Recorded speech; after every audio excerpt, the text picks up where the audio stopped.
Our next speaker is Dr. Carole Carlson. She's the Director of Research and Education for the Dolphin Fleet Whale Watch in Provincetown, Massachusetts. She's also an adjunct scientist for the Provincetown Center for Coastal Studies and a research associate for the College of the Atlantic. Carole has been studying whales for over 30 years off the East Coast, Puerto Rico, Brazil, Chile, Dominican Republic, and the Eastern Caribbean, and is an acknowledged expert on photo ID techniques, humpback whales, and whale watching. She's also an active member of the Scientific Committee of the International Whaling Commission. Carole has spent more than 26 years studying cetaceans off the east coast of the U.S., Puerto Rico, Brazil, Chile, Dominican Republic. And she's an acknowledged world expert. She curates the North Atlantic Humpback Whale Antarctic Catalog. It's a photo ID catalog. And I also would tell you that she's the co-chair of the Whale Watch Subcommittee for the International Whaling Commission, which I have the pleasure of serving with Carole on that subcommittee. She's also organized and conducted a lot of international workshops. And Carole and I and Merrill were just in Panama for the United Nations workshop for the wider Caribbean. You won't find a greater friend of the whales. And I once was told, and I want her to tell me about this, that the PBS series, The Voyage of Mimi, was built around you. Is that true? Okay, ladies and gentlemen, Dr. Carole Carlson.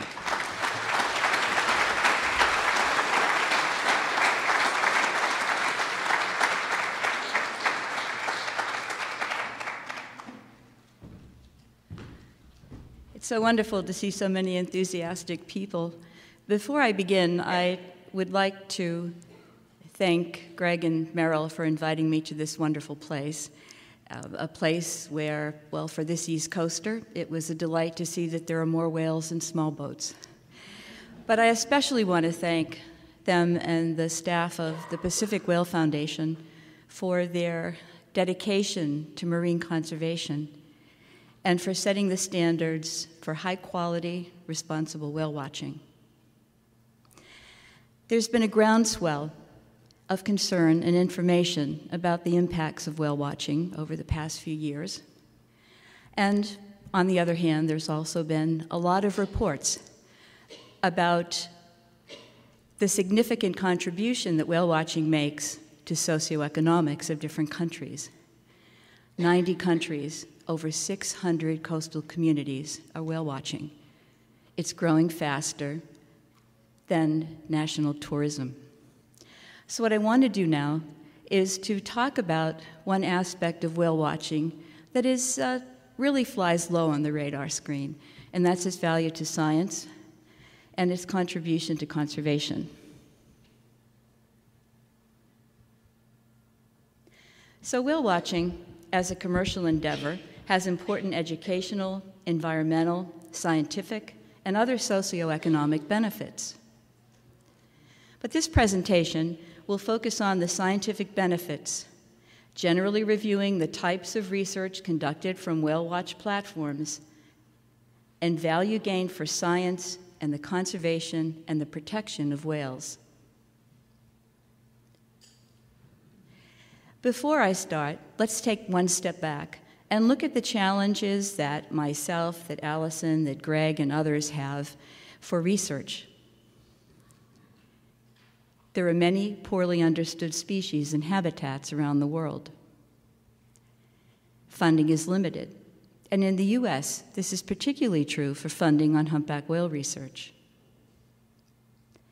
And long-term data series, the type of data that we need to better understand entire populations, is particularly challenging.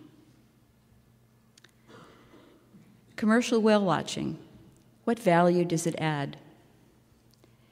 It operates in key habitats. It has a marine mammal focus.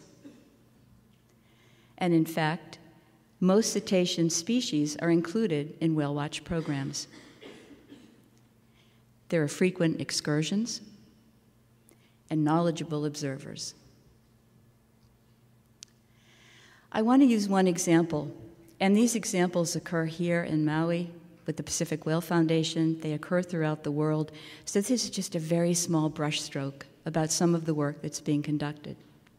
I'll use an example from the Gulf of Maine, because that's where I live, and that's primarily where I will work. It's off the coast of Massachusetts on the east coast of the United States.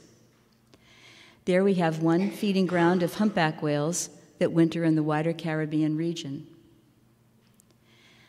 We have 3 decades of data collection from our whale watch boats, over 30 years of data. And these data have contributed significantly to science, conservation, and management. Here you see a map of the Gulf of Maine. You'll see the Stellwagen Bank National Marine Sanctuary, where Allison has conducted a lot of her work. And you'll see the hook of Cape Cod. Provincetown is at the very tip, and you can see highlighted the dolphin fleet. Provincetown is only about 7 nautical miles from the Stellwagen Bank Sanctuary.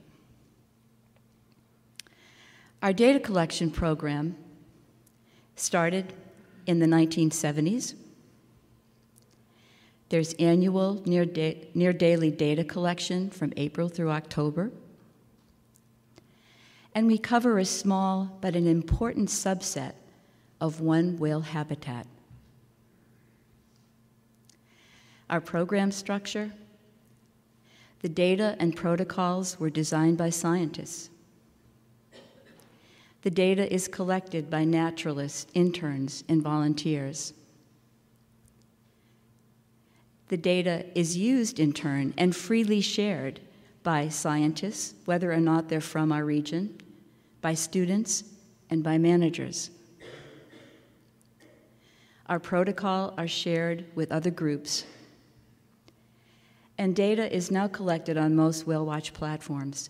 And I think that this is a real tribute to the work that we do in the dolphin fleet and the work done in the Pacific Whale Foundation. Because as Greg mentioned, we take these protocols and we take our experience and travel worldwide to make sure that this developing industry develops responsibly and has a strong education and research component. The basic data types that we collect: sightings information. These are some rare North Atlantic right whales, the beaches of Provincetown. Effort data. Individual information, who the whales are. And environmental data. And this is another slide from the Stellwagen area showing the shipping lanes.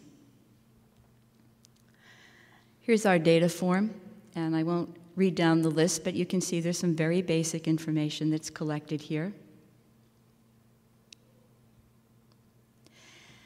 For effort data, and here's a track of just one whale watch trip.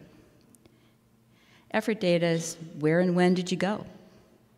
Who was looking? What were your sea conditions like? What vessel was used?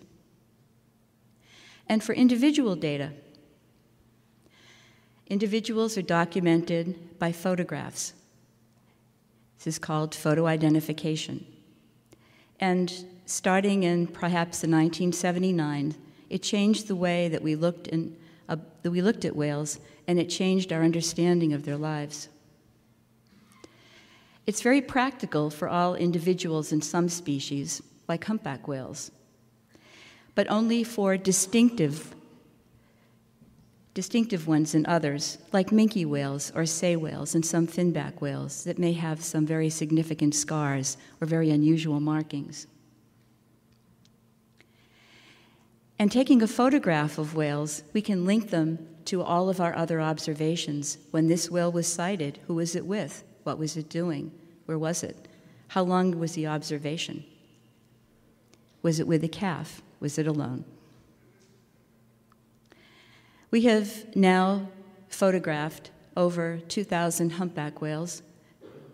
We see perhaps anywhere from 300 to 600 different individuals, not all at once, passing through.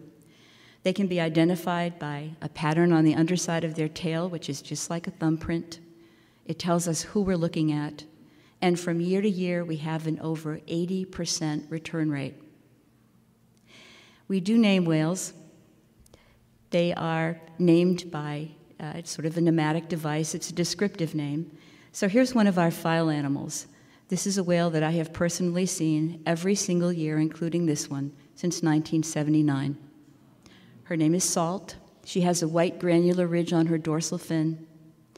And at the bottom, you can see the different years, just a few of the years that she was sighted, and the amount of times that we could see her. Salt tends to be in our area in different amounts of time, depending on whether or not she has a calf by her side. To the right of this slide, you'll see her 12 known calves. You will see her 8 grandcalves. But in fact, although we have several grandmothers, we now have 5 great-grandmothers. Imagine not only seeing a whale that you know, seeing its offspring, seeing its great-grandchildren. It's quite an amazing thing. For a spatial example, we can use information on individuals where they were sighted, and we can begin to look at these 6 different areas.